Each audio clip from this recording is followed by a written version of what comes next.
Alright everybody, here we are. I hope I'm audible right now, and good morning to all of you. It's time to continue with this WhatsApp clone that I was actually working yesterday. The goal is to give it at least 5 hours, so let's simply set a timer as well. Like I know I'm gonna be busy some other things as well, so we had better just simply set a timer so that we can just monitor everything and get the things done. So 1 2 3 4 5, this much time I'm supposed to be giving it, but before even that, the name is gonna be WhatsApp clone. Alrighty, let's see how the things are actually gonna be going on. No doubt I will be taking the breaks in between, and that is why the timer is being set right here. And with this particular thing, we can just simply go ahead.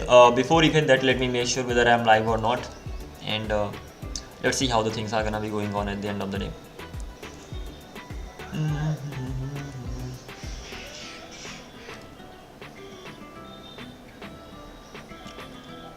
Alrighty, I hope I'm gonna be audible and all. Everything's gonna be clear, but again, I need to be sure whether everything's clear or not. Alrighty, For sure. I hope I am. Okay, let me turn the chats off. Unfortunately, when I'm working, I will not be able to focus on that, so that is something needs to be turned off. And then enable auto stop. Not really. Yeah, enable disable auto stop, as simple as that. Now it is good. Let's continue from here on, and let's first of all simply talk about the things that I covered yesterday. So that was inside projects. Okay, interesting. Let me repair my drive first of all, and this is the project section. I have just simply repair it. Alrighty, it seems to be done. Now I should be able to just simply access that. Let's see.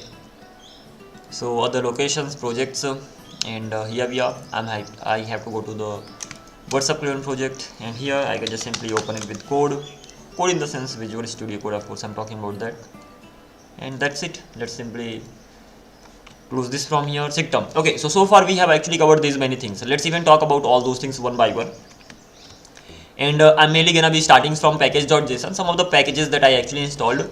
This compression will be used for compressing your data that you get in your body. So if the size is too much, it will be just compressing that as much as possible. Cookie parser, you already know, it is used for accessing the cookies. The course for restricting the access to the server that you have created. Only kind of allowed clients can actually just simply use your server. For that thing we will be using it.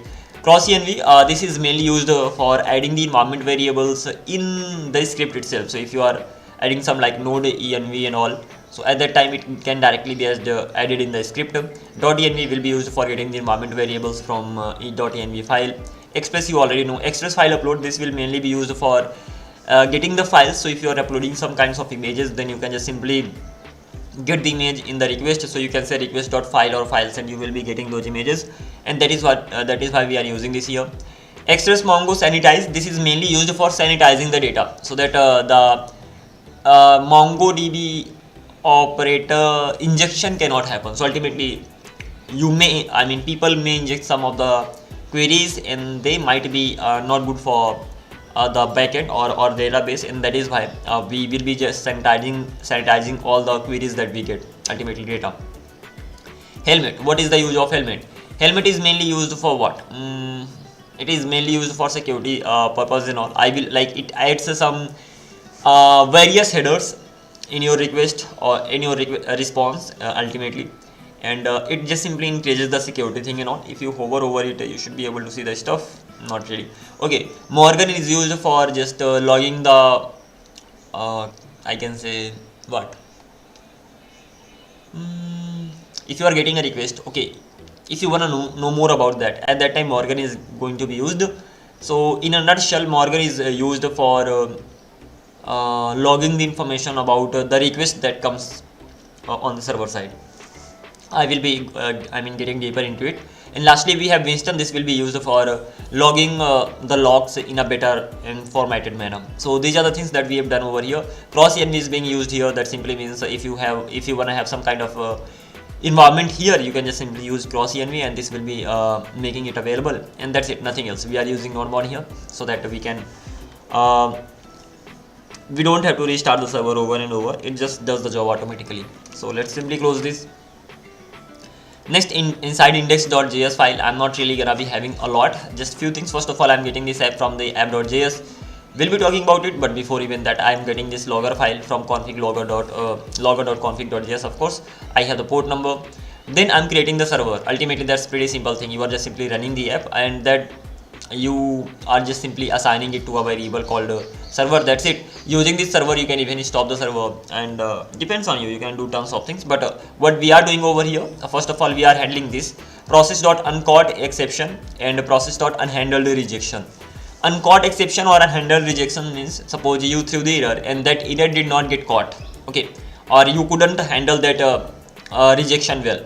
In that case, this will be triggered. And when this is triggered, I'm actually doing nothing. I'm just simply calling this particular function that I have created over here, and it is doing nothing. It is just simply logging the error and then exiting the handler. Exiting the handler in the sense the process will be stopped. So if you actually have a look over here, so if the server already exists, then what I'm saying, I'm stopping the process, the whatever process I had, I'm just simply stopping it. If the server did not exist, then I'm simply stopping the process. So it's just like that. If the server exists, just simply log some value as well. Otherwise, definitely I have to stop the process. So if there is a server, the server must be running on a process, so there must be a process ID as well. So I'm just simply stopping everything, just stop it. 1 is used for kind of showing the error, 0 is gonna be stopping as well, but it will not throw the I mean it will not be like an error. That is why we are using 1 here. It should be understandable right now. Lastly, we have system. Mostly it is used in the Linux section, Linux operating systems, because if you just try to use system on Windows operating system, it will not work. It does not mean that Windows, they don't have signaling things and all, but they just handle a bit differently. But when it comes to Linux, so if you just listen for this SIGTERM event, ultimately signal termination event. So whenever the signal is terminated, signal terminated in the sense you just killed the signal, I mean process that was running, then signal termination will be triggered, and once it is triggered, you are just simply logging it and exiting the process and all. So it is mainly used for turning off your process or system gracefully. So if there's any process running and you want to stop the process, but you want to stop the process gracefully, like in a better way, at that time you are gonna be using this process or SIGTERM event, and you can just simply get the job done, as simple as that. So these are the things that I mainly wanted to talk about. Again, in Windows it will not trigger that, and so just keep that particular thing in mind. And we are using this because if you are deploying your application, that application is going to be kind of your code I'm talking about. Your code will be deployed on any Ubuntu machine. So whether you go to AWS, you go to I forgot the other provider's name, but at any deployment service provider, if you go there, they will create an Ubuntu machine, and over there your code will be deployed, and then you will be it will be served right from there on.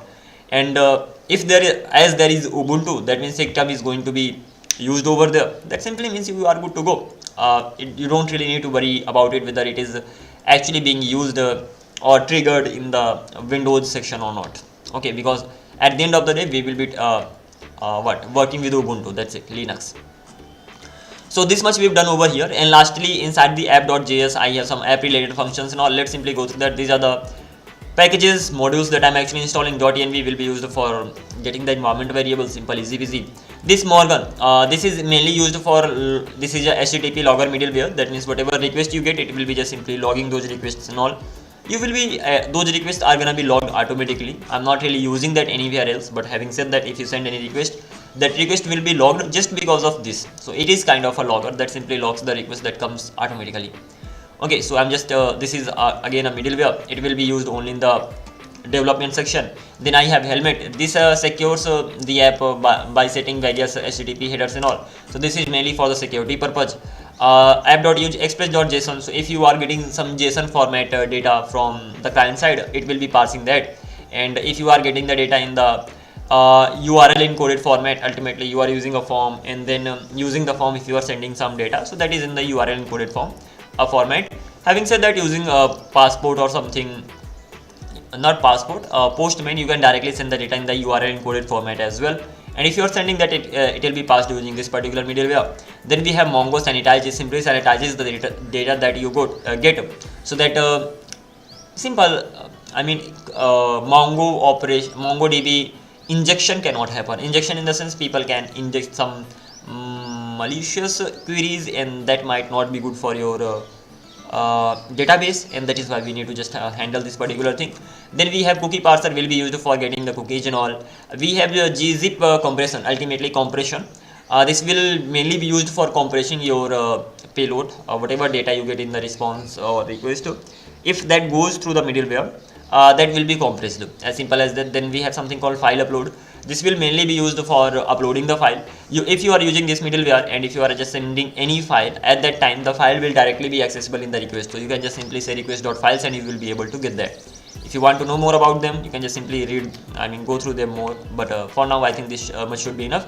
And we have use temp files. It simply means that when you actually upload a file, at that time use temp files will be created. So a temporary folder will be created in the root file, of course I'm talking about that. So in the root files, a temporary folder will be created, and over there you will have the path of that particular file. So that file will be saved in the temporary folder for a while, and then that's it. In future you can just simply delete that. Just a sec. I hope it does make sense. After that we have course, and this is mainly used for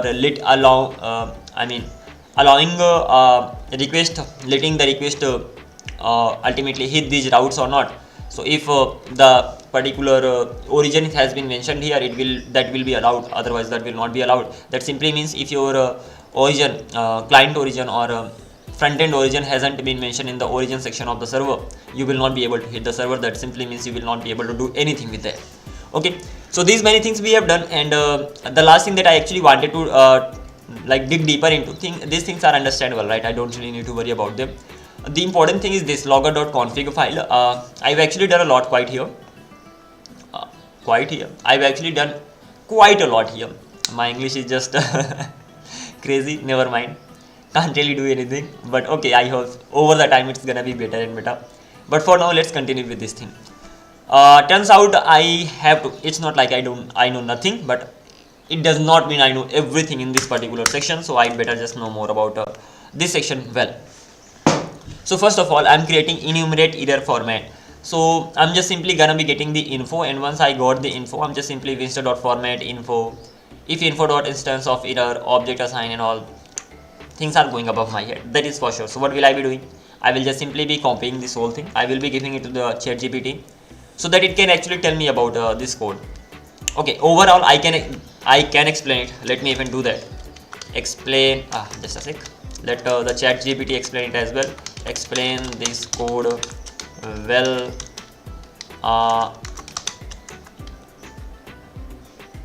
I am just a beginner. Why not? Bigger. Forget about the spelling. Okay, but let's focus on this. So this is the format that I'm actually creating. So ultimately it is just returning the info at the end of the day. But in case if the info is instance of error, then it's actually adding just the message over there. Should be easy peasy, but again it's not that easy. Not that easy in the sense I don't have that much understanding of it. So for me it's like, okay, it is creating some kind of format right now. Okay, then we have label. Again, there are many labels. I have even mentioned it here. And if you select info, that means everything above info will be used. If you use debug, everything above debug will be used. Like you will be able to use them. So if I selected info, that simply means I can use one, I can use error. If I selected debug, then all the things can be used. Like I can access them using logger. Alrighty, then this is the format that I'm actually creating. And before even getting that done, I'm just using this enumerate error format. Again, this simply gives me the info. What info? The info of the error. Whatever kind of error I will be getting, it just simply gives me that particular info. It does format it a little bit, that's it. And after that, I'm just simply colorizing it or uncolorizing it on the basis of whether I'm on development section or not. And then splat, don't know about it. I need to know more about it. Having said that, if I were using TypeScript, it would be giving more descriptive information about that. But turns out we are not using TypeScript, but the next time I will be building it using TypeScript, so that will be fun. By the way, Winston.format print, it is just simply giving me the printing information, like what is going to be printed first, how you will be getting the log values on the console and all. So I'm just simply saying that I will be getting there gonna be a function for sure. Inside that function I will be getting an object. That object itself will contain two things, label and message. Once I have the label and message, it can contain more things. It can contain timestamp, it can contain many more things. Depends on you exactly how many things you want to have over here. As per that, you can just change the configuration here, tweak it as per your choice, and then those things are gonna be available here. Having said that, we just want label and message. Label is gonna be printed here, message is gonna be printed here. At the end of the day, I'm just simply returning from here. Whatever is returned from here, that will be logged in your console. As simple as that. And this is the transports. Transports in the sense where you actually want to transport this particular print message that you are mentioning over here. So this Winston.format, the kind of structure that you created, where does it need to be going? Should it just simply be logged on the console, or should it be saved in a file and all those things are gonna be handled by transports. And over here I'm just simply saying that it has to be transported to the console. I can even transport it to a particular file, like inside this particular file all the log needs to be saved, but over here I'm not actually doing that. I'm just simply transporting it to the console. Some extra configuration I've given here, and that's it. And I've logged I've exported it from here. So these many things that we have covered here. So overall knowledge I do have it. It's not like this is something I'm using for the first time, but it's better to just simply go through ChatGPT and know more about it really well. So sure, Vipin, let's understand the Winston logger code step by step in a very beginner friendly way. Okay, thank you. Okay, this code is used to create custom logger in Node.js using that a logger is used to print info message, errors, warnings, debugging logs instead of using console.log everywhere, and that is fine. I'm just simply porting it from here. Creating a custom format for errors. Custom format for errors. So once I get the error, then enumerate format error Winston format info. Okay, this is got it. What is info? Whenever Winston logs something, it creates an object called info.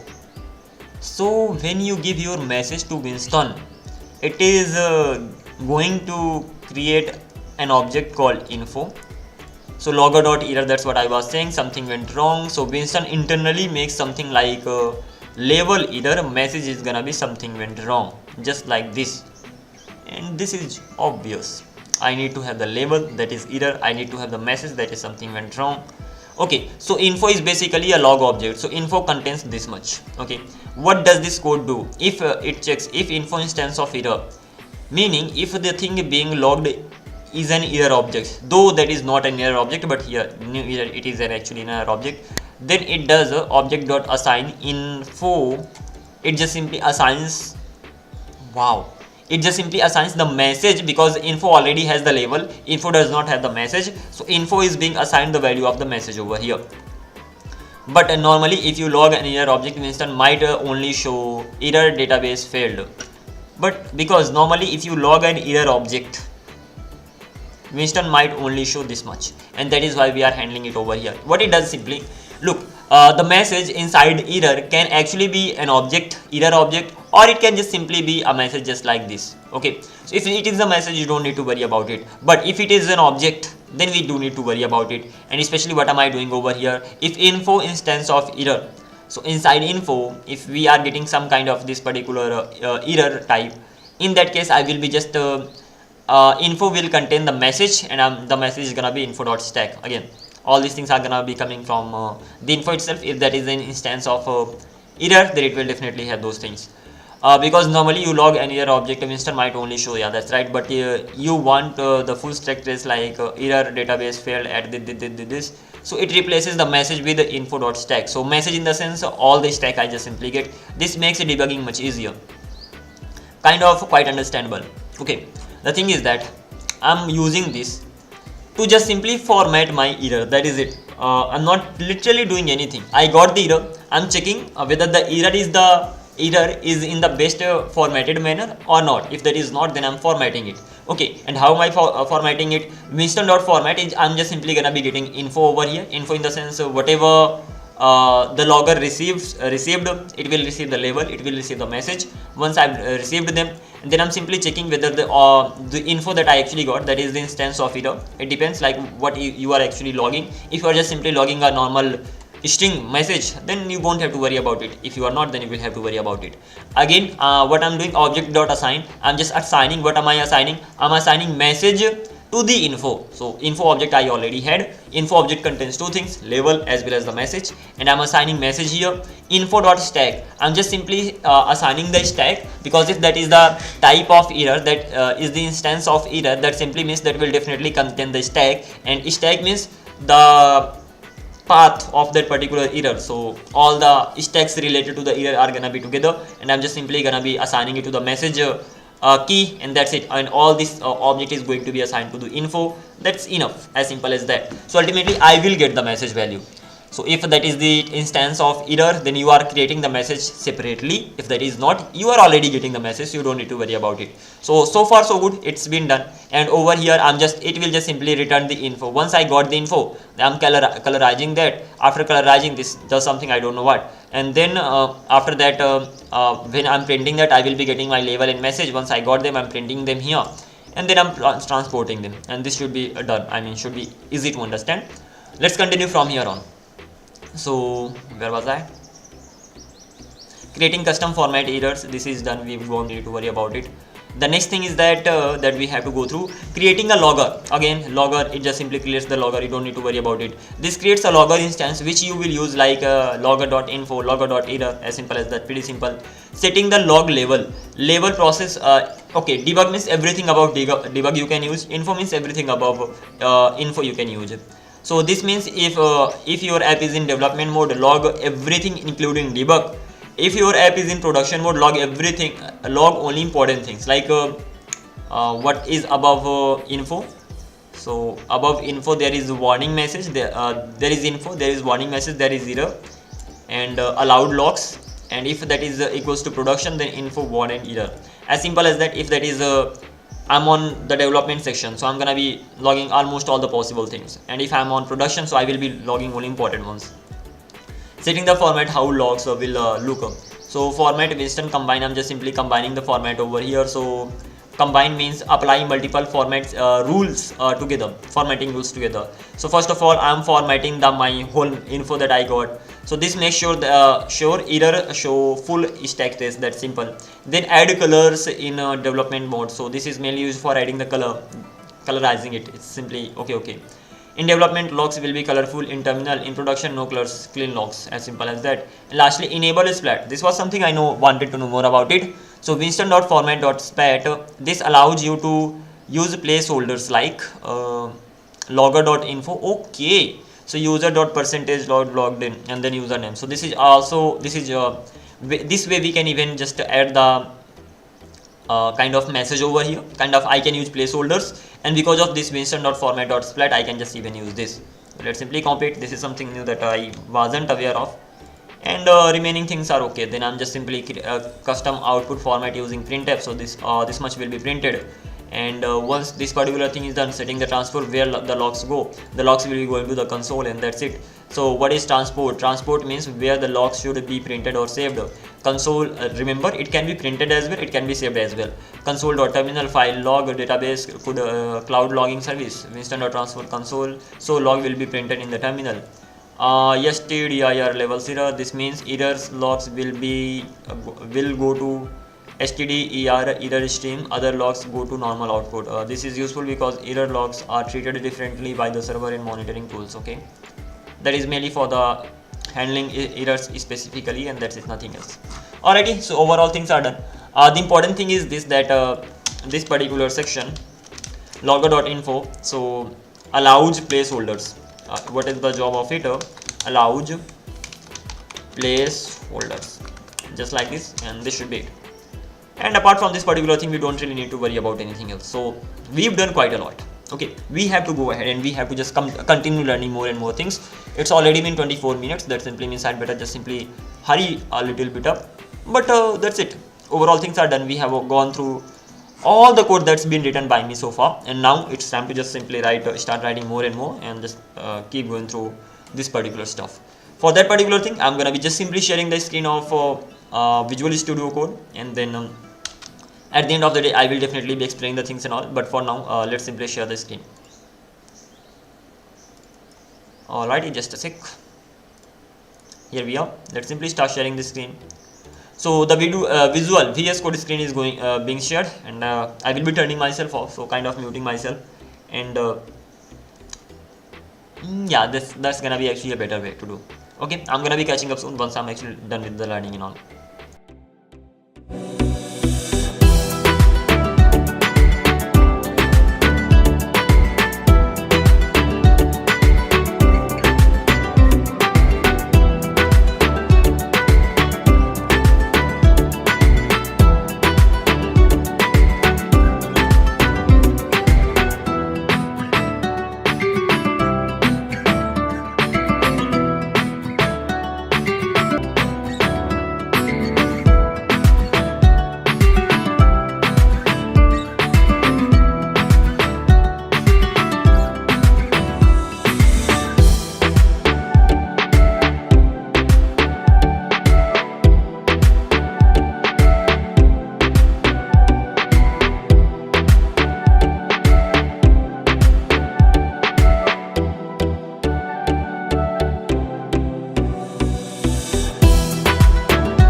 Alright everybody, so that should be it for now.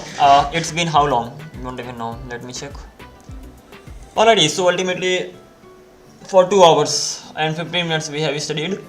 The goal was to continuously work on this project for 5 hours, 2 hours and 45 minutes. That much time is still remaining. That simply means I'll be coming back after some time and I'll continue from here on. That simply that time needs to be given, that much at least amount of time needs to be given to this particular project. As for the code that I'm writing, I'm even gonna be sharing it publicly. So the link is you can easily find the link on GitHub. Let me even create that right now. So if I'm not wrong, let me do one thing. Let me share my entire screen so that you can even check this thing out along the way. Yeah, I hope right now my screen is being shared, and let's go to GitHub if I'm not wrong. Over here gonna be creating a repository called what's up clone, and over there I will be just uploading all the code related to this. If I'm not wrong, git status, everything is already done. Git log, so yeah, I do have logs and all. I have to just simply set up a remote origin and then it will be done. So let's click on create, and this is gonna be just WhatsApp clone, WhatsApp clone, like this name is gonna be there. And once this is done, then that's it, nothing else. It's gonna be public, not really worried about it. Let's simply create this. And once this is actually created, then these last ones I need, I'm just gonna be adding the remote URL. So git remote add. I just want to do everything explicitly so that I actually know how these things are done. Otherwise I can just simply copy and paste from here. So first of all, git remote add and origin. I have to just simply add the origin. I can just simply get this URL from here, so I can click on it. Again, same things are happening there. I can just simply get it from there as well, but my way is to just simply do it everything on your own. So git add remote, I'm gonna be adding remote origin, and that's gonna be this particular URL. Let's simply click on add. The thing is that remote did not match any files. Interesting. What was that there then? Git remote. Okay, I just added a add extra over there, and that is why we had better just write everything on our own so that we actually learn the stuff. But again, I made a mistake if I'm not wrong. Crazy stuff. Git a remote add origin if I'm not wrong. Yeah, come on, am I crazy? Let's keep it here, and git a remote add. This is the way to just write it. So git a remote add origin. This particular origin will be added, so it's added right now. Git a remote v. So this is the origin that actually got added, and after that this is already in the name of this branch is already main, so I don't need to worry about it. Git branch, I have only one, so I don't really need to worry about it. And the another thing is that git push origin main, but I can even set an upstream so that the next time onwards I'm just simply gonna be calling using git push command, and it will just do the job. So git push, this is the I'm setting upstream over here. Git push origin is gonna be main, of course. So this is the origin that I actually have, that's gonna be the main, and this is the for the upstream, so that the next time onwards, even if I just write git push, it should be just working fine. Let's simply run it, and that is it. I hope environment variable hasn't been sent, but okay, I don't really have anything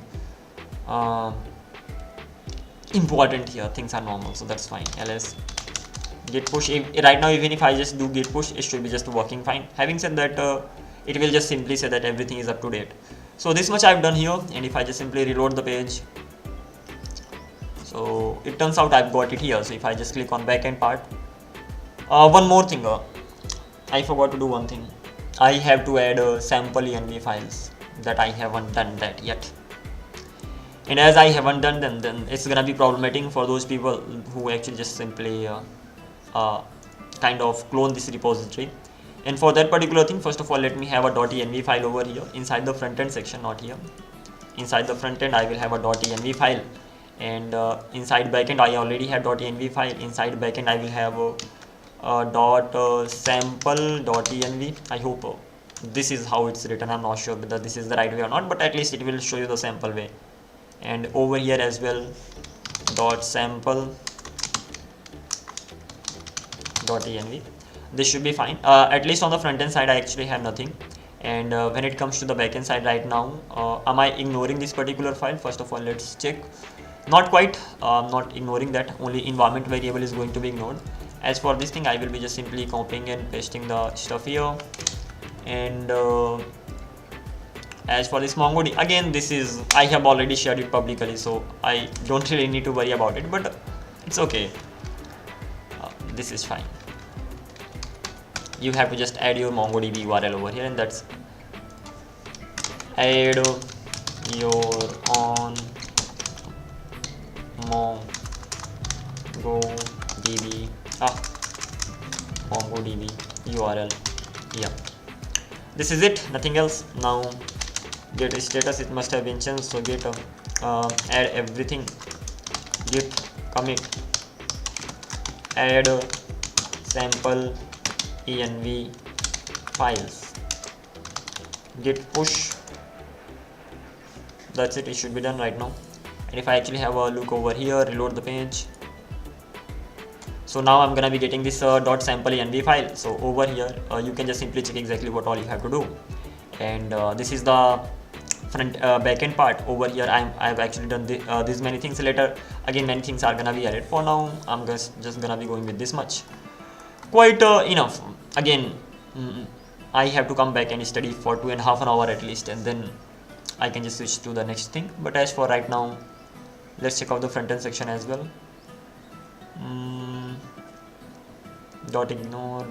Sample.env, I already have that. You can just make it .env at the end of the day. But again, when it comes to this particular file, I don't really have any environment variable and all. So this is just the beginning. Let's see what all we are gonna be going through in future. That should be it for now. It's been 2 hours and 45 minutes. I have to give it more. That's insane, but yeah, that is something that needs to be done. Now I'm gonna be catching up soon. Let me even make sure that okay, yeah, I am live. I wasn't aware of this thing. Now I'm gonna be catching up after around 10 to 20 minutes. Until then, take care, and I'm gonna be catching up soon. Bye bye. But having said that, one more thing, you can just simply find the repository in case if you want to just code along with me or make this WhatsApp clone along with me. You can just simply get the code from here. Unstoppable the coder WhatsApp clone. So this is the URL mainly. So you can just simply go to https://github.com. The username is unstoppable the coder. This is the one. And let me even paste it here. In case if you actually want to use that, you can just simply get it from here. So this is the URL for getting the code of this particular project from GitHub. So you can just simply clone it and then work on your own, and let's see what all we can build together. That is it right now. I'm gonna be catching up soon, maybe within half an hour or something. Until then, take care. Bye bye.